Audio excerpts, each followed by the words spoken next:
Let's now go to the United States, where the U.S. says it is keen on strengthening ties with the African continent. President Donald Trump's administration has been widely criticized for what it's perceived as a lack of interest on the continent. He has also failed to produce a clear foreign policy on Africa. But as CGTN's Harry Horton reports from Washington, U.S. Secretary of State Rex Tillerson is hoping to change that when he meets foreign ministers from 37 African countries.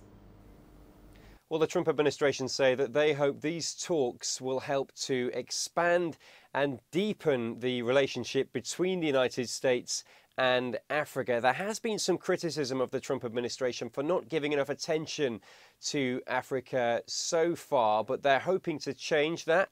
They say that these talks between 37 different foreign ministers from across the African continent with the US Secretary of State Rex Tillerson are the highlight of their efforts to reach out and expand relations with African nations. The US State Department say the main focuses of these talks will be economic growth and trade opportunities, on democracy and governments, and on peace and security in the region. These talks are obviously going on when there is huge political instability and uncertainty about what's going on in Zimbabwe. That will be a topic that is very high on the agenda at these talks. A lot of concern among African nations and, of course, here in the United States as well. And I think many of those foreign ministers will be questioning whether they should even be here in the United States, given the urgency of what is going on back in Zimbabwe. So